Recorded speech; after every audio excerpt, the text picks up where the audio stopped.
Also in the bulletin, President Akufo-Addo to speak at the United Nations General Assembly today, a platform that allows heads of governments to address issues of international concern.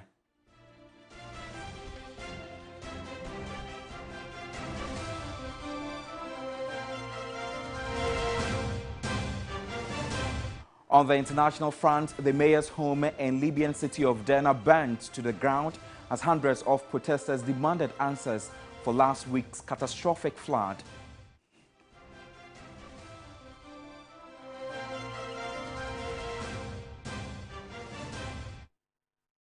We have details of these and more stories coming your way in the next 20 minutes. If you stay with us, find this news on DSTV channel 279.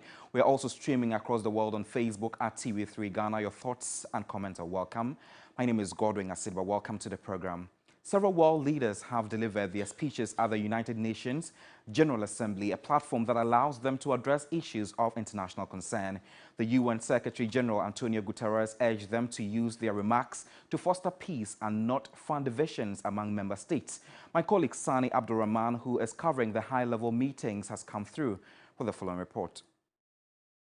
Here at the UN General Assembly since Monday, speeches, sideline meetings, of course, building of strategic partnerships, all in a bid to combat challenges undermining socio-economic development. Ghana's President Akufo-Addo has been holding a series of bilateral meetings since Saturday when he arrived here, seeking to push for more efforts towards climate financing and, of course, solutions to some of the pressing challenges facing the Ghanaian economy. The general debate has now taken center stage. We've heard from the President of Brazil, of course, who opened the floor, among others. Mr. Biden condemned the series of coups seen in Western Central Africa. And in this moment where democratically elected governments have been toppled in quick succession in Western Central Africa, we're reminded that this work is as urgent and important as ever. We stand with the African Union and ECOWAS and other regional bodies to support constitutional rule. We will not retreat from the values that make us strong. We will defend democracy, our best tool to meet the challenges we face around the world.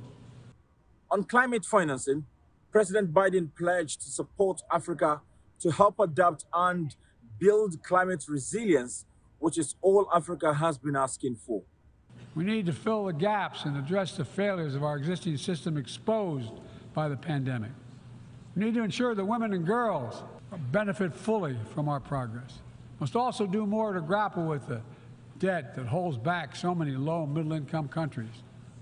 When nations are forced to service unsustainable debt payments over the needs of their own people, it makes it harder for them to invest in their own futures. President Akufo-Addo has been scheduled to deliver his speech at 3 p.m. Ghana time.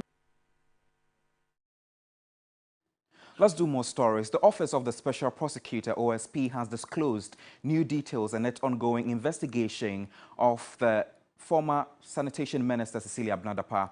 According to the OSP, its investigations have revealed the existence of an undisclosed real estate business and other enterprises connected to the former minister, all operated under aliases. In the latest charge sheets filed at the High Court, the OSP alleges that Cecilia Abena-Dapaah was receiving payments from the bank account of her deceased brother, Nana Akwesi, a son. The OSP's investigation into Cecilia Dapaah was prompted by the theft of significant sums of money from her home by her house help. These recent revelations add another layer of complexity to the case and raise questions about the sources of income and financial transactions of the former minister.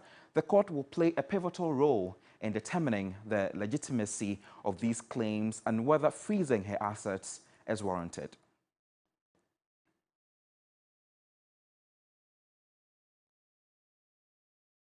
Trust us to bring you all the details subsequently. Away from that, a significant project aimed at bolstering food security and resilience in northern Ghana has been launched by the Food and Agriculture Organization, FAO, with funding from the European Union. The European Union Food Security Response in northern Ghana is designed to make a direct contribution to the government's Planting for Food and Jobs Phase 2 initiative. The relentless rise in conflict and economic shocks has left many households struggling to afford adequate food. This in turn has led to a worrying increase in hunger and malnutrition. The high cost of nutritious food, combined with growing inequalities, is at the heart of this escalating food insecurity crisis. Experts and policymakers are emphasizing the urgent need for a transformation in agri-food systems. These systems must become more resilient, delivering lower-cost nutritious food and affordable healthy diets for all, while ensuring sustainability and inclusivity.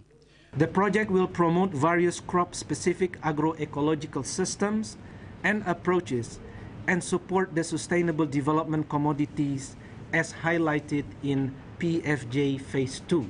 The €10 million project